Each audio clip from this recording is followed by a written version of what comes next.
Welcome to the Mind What do we really mean by genius? Matters Giftedness is so much more than an academic label. podcast.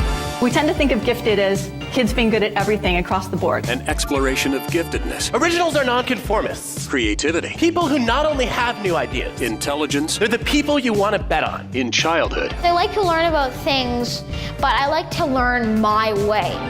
and beyond. This is the Mind Matters podcast.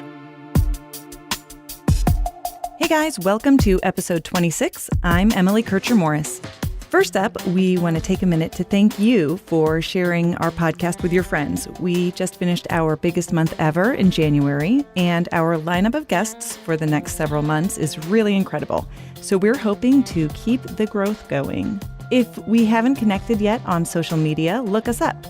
Go to facebook.com/mindmatterspodcast. On Twitter, it's @MindMattersPod, and on Insta, we're Mind Matters Podcast. Liking and sharing our pages will help us a lot. Thanks. So, what happened to playtime? I'm sure you've probably seen the studies that show adults have less and less time for social activities. Friends and playtime have really taken a hit as we work longer hours to make ends meet, get our kids where they need to go, and honestly, just try to keep our heads above water. Well, the lack of free time is not just a phenomenon among adults. It's filtered down to our kids, and the results are pretty alarming. How much has this shift impacted our kids' imagination? Or what about their sense of well-being? Or even their ability to learn? It's probably more than you think. Today's episode is called All Work and No Play. And coming up next... My name is Mead Poszlay. I'm a school psychologist. I work as a learning specialist at an independent school at the middle school level. Stay with us. If what you hear on Mind Matters makes a difference to you and your family, consider becoming a supporter. Through patreon.com, you can chip in to help defray the cost of producing this podcast. Just decide how much you'd like to contribute, and that amount will be placed on your credit card every month. Even a couple of bucks would help cover the cost of producing the podcast and help us promote it to new listeners who could also use our help. Go to patreon.com/mindmatters and become a patron. And thanks for making a difference. This is the Mind Matters podcast.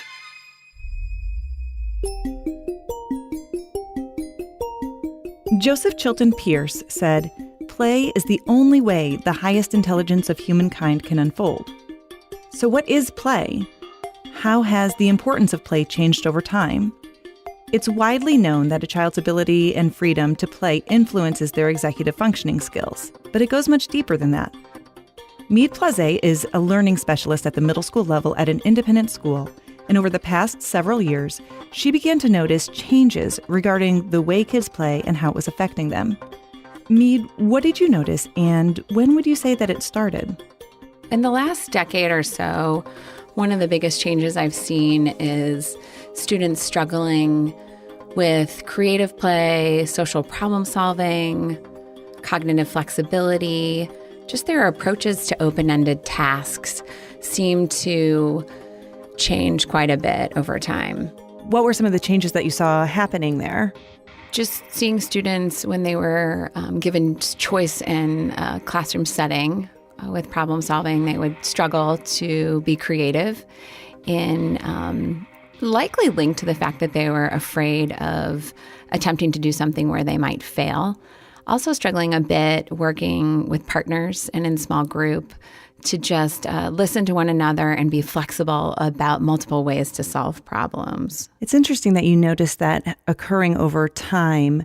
What are some of the things that you feel like fed into that over, like you said, the last decade or so? I think thinking, long and hard about that, and also watching students at recess or during less structured times at school, what became sort of the driver behind asking students and doing a little bit of research on play is that we saw them really not know what to do with free time or less structured time, and not know how to approach the task of problem solving without rules and directions.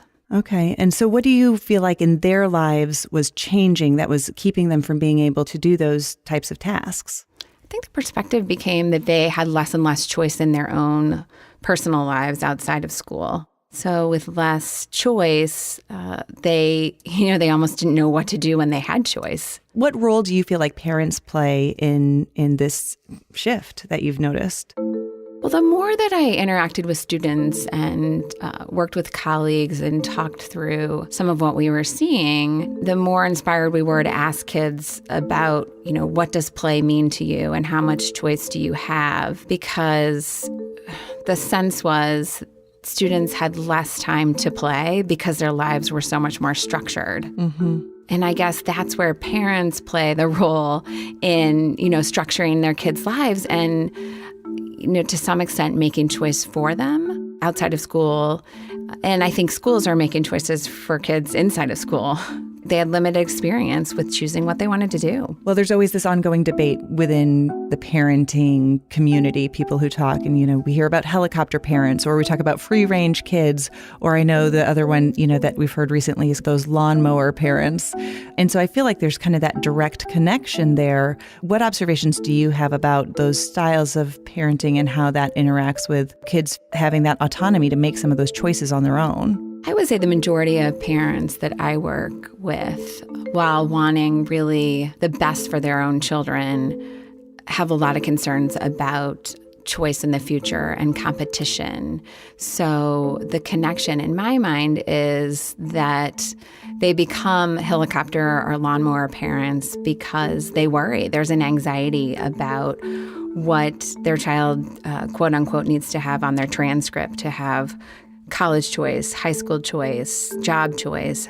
So they inevitably take some of that autonomy away from their children because they think they can't make their own decisions to some extent about what's necessary for their future. And then I feel like there's always this underlying theme along with that about the use of screens and the increased amount of time that kids are playing on screens and getting their own phone at younger and younger ages. Do you feel like that's also an influencing factor? Absolutely, from a couple of angles. I think parents prefer to have their kids in structured activities because it takes the place of having to monitor that screen time, or their opinion is that when they're in a structured activity, they're safer or they're being guided. It kind of goes back to when you look across research, someone like Peter Gray's done about play in general, where, in the 60s and 70s, play meant that we went out in our backyards and figured out how to be together and make a plan and follow through and manage some of the social outcome of that. And now fewer and fewer kids have that opportunity. And I think parents then fill that time and that less structured time with the things that they feel will keep their children safe. And certainly I think in this generation, parents worry a lot about whether or not what's going on screens is safe or healthy or educational. Yeah, it's hard to monitor all of that. As you were talking, I was also thinking about one of the factors that influences kids' schedules becoming so structured.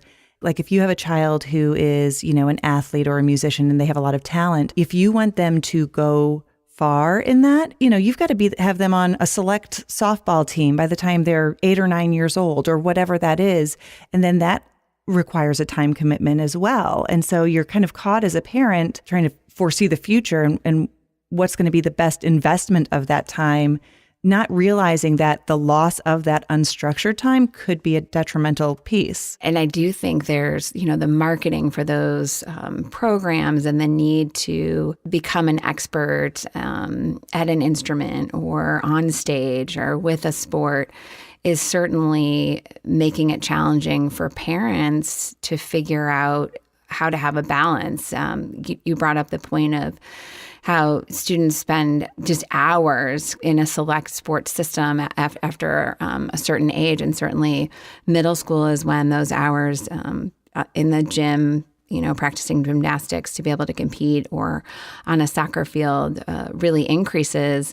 And I guess the question then becomes, what are the priorities and to what avail? Because a piece of that is we've lost this idea that playing a sport recreationally or doing something for fun and recreation just doesn't seem to exist or isn't maybe purposeful. So, you started noticing these things at the school where you were working. You decided to do a study on this. So tell us a little bit about the study that you created and conducted. Sure. So I work pretty regularly with 6th and 7th graders, talking about executive functioning and anxiety and parental pressures and those types of things. So it's relatively natural to pull together, a survey monkey and ask them questions about personal choice and play, what they do when they're bored. And so that's exactly what a colleague of mine and I did. We asked students what they do in their free time, what choices they are able to make for themselves during the day. And ironically, we asked them what they do when they're bored, which, a lot of them don't experience that very often. And we also asked them how they define play.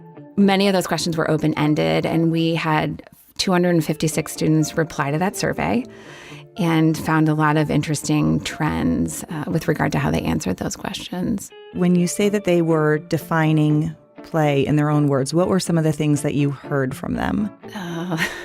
Well, this may be in some ways developmentally typical for a 7th or 8th grader, but outside of just struggling to define the construct, a number of them identified that play was something that adults don't value. So I think in the context of the questions we were asking them, one of the things that they were able to identify was that if play includes choice and personal choice, it was something that they were pretty limited, and that the way the adults around them define play is different than they do in some ways, but also just sort of recognizing that adults don't value play from their perspective. How would you define play, especially for that age level or even for adults? What does play look like beyond childhood? Great question.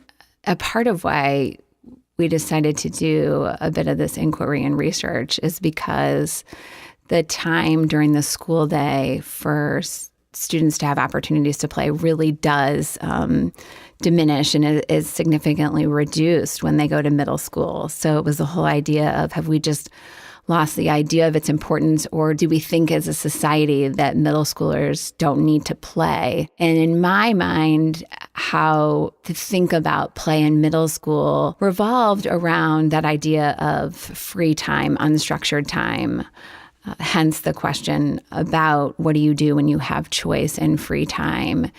Just from my background in psychology, what I see play to be is an opportunity for individuals to create or determine what they want to do or what they would choose to do in unstructured time. What did you find were some of the things that the kids said they were doing when they had that unstructured time? As to be expected, many of them talked about being on their screens. Much of that, though, involved a social component, so that they were playing an interactive game with a peer friend. Actually, some of them mentioned creative tasks, painting, drawing, things they really don't have a lot of time to do.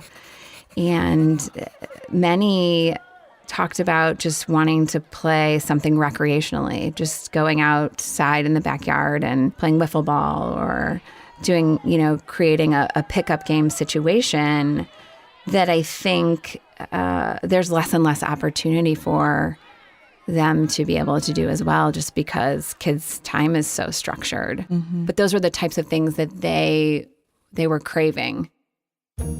This might be a good time to talk more about the play study we mentioned by Peter Gray. In his essay, he describes the qualities that differentiate play from other activities.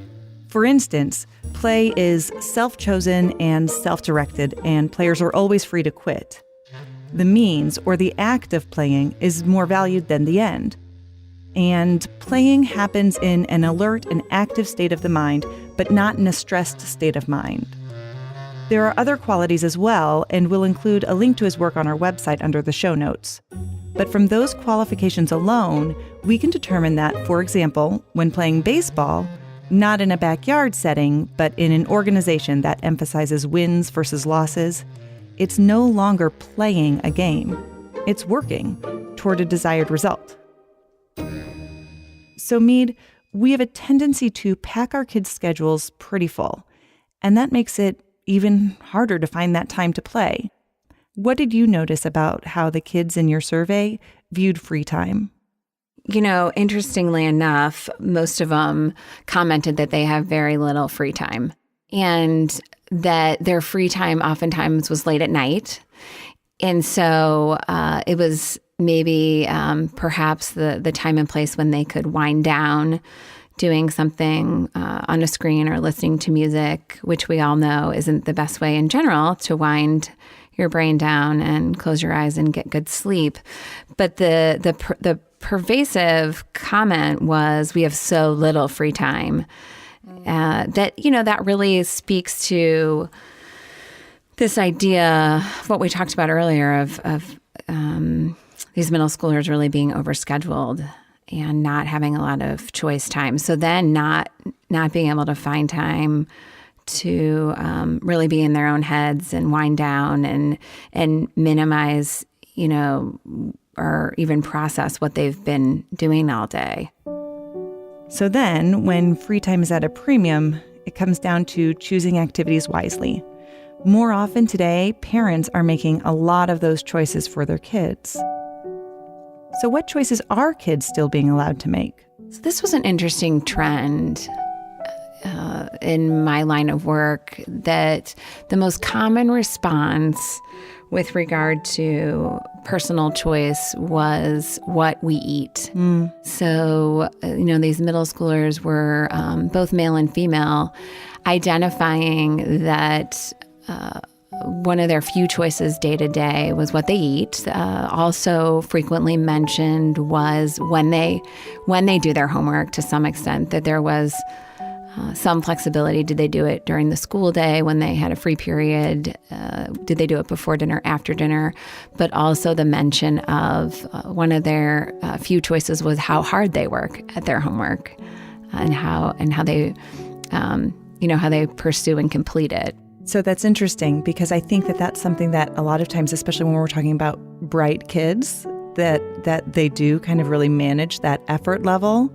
Do you see that impacting academics in any way, or their success in school, or even their sense of self-efficacy? Sure, I would say the most common trend with that is, a lot of what we know through gender research, which is that girls figure out how to do school and exactly what they have to do to do well and to earn high marks, so that perhaps then they have, their own small freedoms. And boys or male students more often tend to figure out either how to get it done quickly, or in some cases, their response is almost defensive, because they have a different level of self-efficacy with regard to what they feel is important and prioritize. And the next piece that I'm wondering about, as far as tying it together, is how do you see play and choice tying into a student's school day?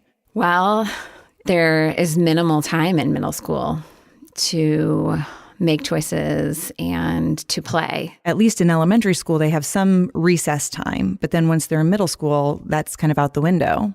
Right. I think some schools do still choose to privilege, a certain period of time for recess, 15 or 20 minutes, but certainly don't have multiple points in the day. And with regard to this culture of rigor and academia, there's apparent demand for learning and being in a classroom and becoming competitive and gaining this academic knowledge that oftentimes leads us to forget about just the problem-solving element of learning, and the idea that less structure in the classroom is okay at times, as long as students are engaged and, more importantly, can take some ownership over what they're doing. So when you ask about how do you integrate that into the school setting, I really think, particularly with a middle school population, you give them some autonomy in how they reach an end goal or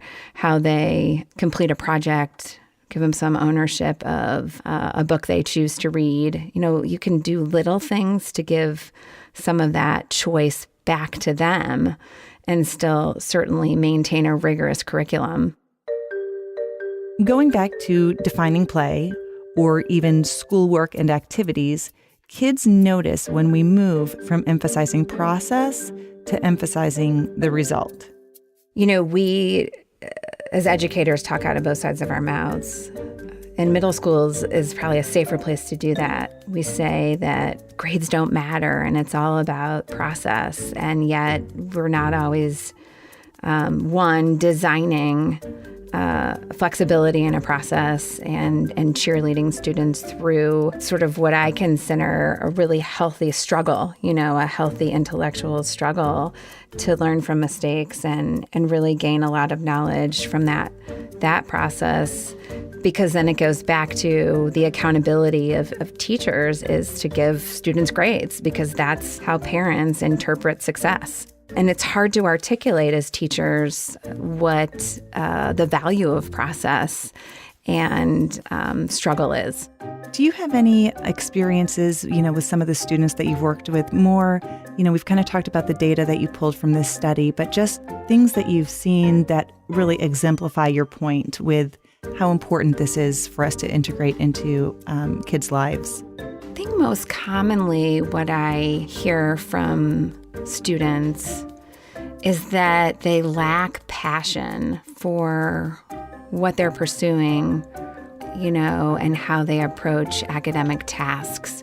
They seem to do things for other people. I was talking to a student the other day who wrote an essay that he'll present in a public forum, and he really talked about and emphasize this whole idea that everything he does all day is for other people, to please other people. And at what point would he have some opportunity or choice to please himself? And again, that goes back to this intrinsic motivation and just the idea that when students have ownership, there's passion for what they're doing, there's fulfillment. And I just see and hear students talking less and less about that, because they're just trying to meet the demands of the adults in their lives, the expectation that's put before them. I remember getting together with friends and just like sitting around and looking at each other and going, okay, well, what are we going to do? And kind of figuring that out. But it's interesting to think about how kids have so little of that time now, and how will that influence them as they get older? Well, and I think so as listeners, who many of you probably either have children or interact with them regularly, how does this generation respond to being bored? They really don't know what to do. And I think as I, I'm lucky enough to have experiences communicating with my students as they move on to the high school and the college level, as they get to a place and a space where they don't know how to make those choices for themselves because they don't know what to prioritize. They don't know. They're afraid of what the outcome may be and whether or not their choice is seen as a fail. So, if I were to project that into what will that mean for the students I have today as adults, is that they really will struggle to figure out what to do in unstructured time. So either by nature, they'll fill that unstructured time just as their parents or other adults did for them in middle school, or I don't know, I guess engage in similar things like screen time. But that's where we see, and I think many of us worry about, the reduction in just creativity. We're not creating lifelong learners necessarily. We're creating individuals who check a box because of what they're supposed to do in the learning environment. I feel like throughout this conversation, you've talked about a couple of different things that schools can do, such as building that unstructured time into the schedule. Are there other things that you can think of that schools and teachers could really put to use to kind of combat some of this? I think school culture can be really important just from the perspective of what the entire school, names and identifies as priorities, right? Is if whether or not that's community time, whether or not there is an element of students who are involved and engaged in planning student-driven activities, but all the way down to the classroom setting, students that I observe and interact with on a daily basis, anytime they have choice, there is a spark of, for lack of a better word, empowerment over, I have some ownership in what I'm learning. And that can be as simple as the book I choose to participate in book club, or the project that I choose to complete in order to show what I know, be it a video, a blog, something artistic in nature. Anytime that they can have that choice, they really revel in it. I worked with some sixth graders last year on a passion project, partially led by a colleague who co-authored an article about Play With Me. And what was so unique about it was there were so many opportunities for kids to make choices, but also for adults to talk to them about cognitive flexibility and perspective. And one of the projects involved making phone calls to reach out to local organizations that students were creating a proposal to how they could raise money for them, and just teaching them how to use a phone and make a phone call and leave a voicemail. So I think a lot of it goes back to some of those soft skills that we have minimized as necessary life skills, and providing opportunities for kids to practice those. Like they are driving it, and it's not something that's happening to them. Right. The construct isn't an adult construct, and then them trying to figure out exactly what they have to do to get an A. It's this open-ended idea of, you've got to create something that shows that you know how systems work, or you understand how the theme of a novel evolves, but it's less structured, so that the kids can take on some of that structure and practice asking those questions of themselves and exploring what they're learning. So how about parents? What are some things that parents can do at home to help their kids? I'm a parent of 3 teenagers, and I certainly thrive in my own day-to-day life with structure.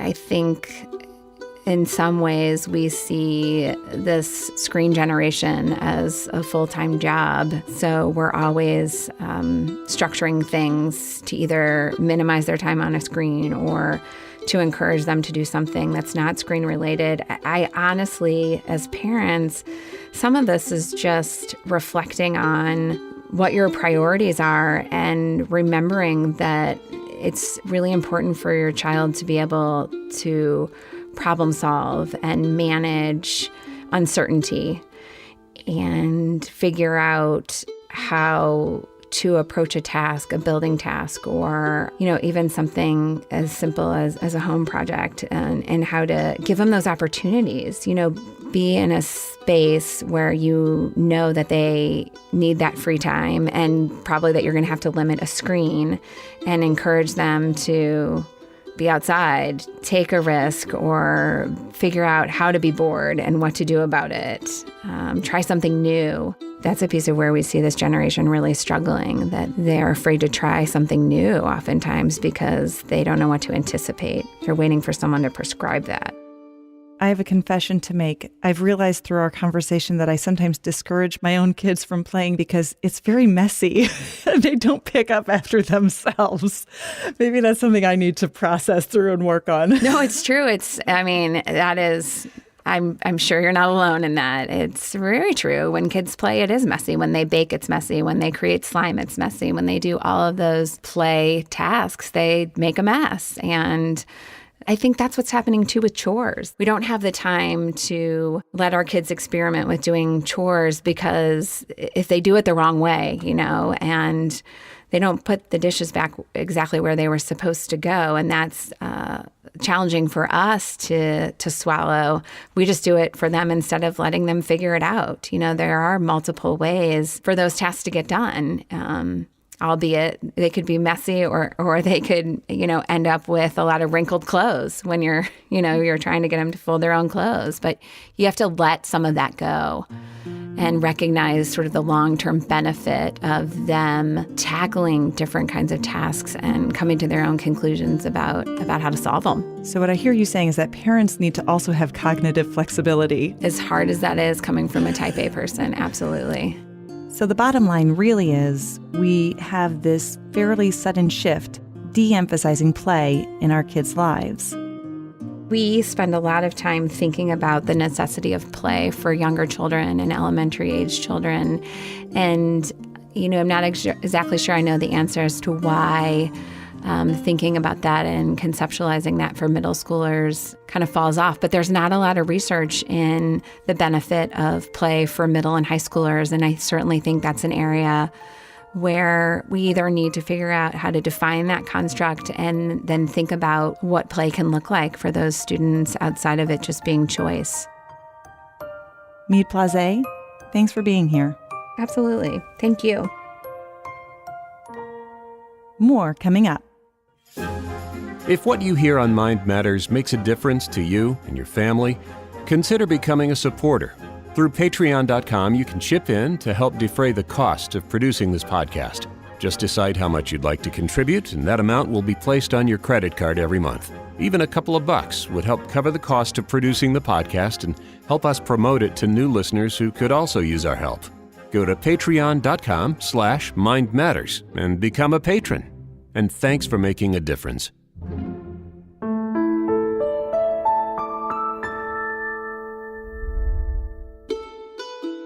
Play is underrated. It seems trivial, silly. We admonish our kids, quit playing around, but really, play is a vital component of our lives. It's how we first communicate as young children. It's the building blocks of strong friendships, and as we get older, it's an important component of self-care. I remember roaming around the neighborhood with my friends as a kid. We had no plans, we had no schedule. One time, we collected weeds and leaves and clovers and made a small mountain of them to create some kind of a potion in our lair, which just happened to be on top of the sewer lid out in our backyard. We gave lip-syncing concerts on our porch to any neighborhood adults we could convince to be our audience. We created complex games involving hula hoops and tennis rackets and kickballs with so many rules that nobody could ever really remember them. I'm sure you have those memories too. But for our bright kids these days, play becomes a rare commodity too soon. Kids are trained to focus on the outcome of their activities. Did you get a good grade? Did your team win? When we focus on the outcomes, we lose focus of the process. So let's tie play back to executive functioning. When children play make-believe, they are self-regulating their behaviors and emotions to match their imaginary scene. Play involves planning, whether it's pretending to be a superhero or creating a piece of art with leftover paper towel rolls and plastic margarine tubs. Play involves task initiation, sustained attention, managing emotions. Play can be a part of learning. When we give kids an open-ended problem and time to think about it and work it through, to find their own successes and failures, they are engaging in cognitive play. The innovators and creators in our world are constantly engaging in this type of cognitive play. So take a minute and think, how can you integrate more opportunities to play for your students, your child, or yourself? Is it prioritizing unstructured time over another activity? Is it shifting the focus from activities that are results-driven to more process-oriented? Remember, play is more than just a waste of time. As George Bernard Shaw said, we don't stop playing because we grow old. We grow old because we stop playing. I'm Emily Kircher-Morris. Thanks for listening. When we were younger, we were never running out of time. As long as we had each other, everything was black and white. Driving in a car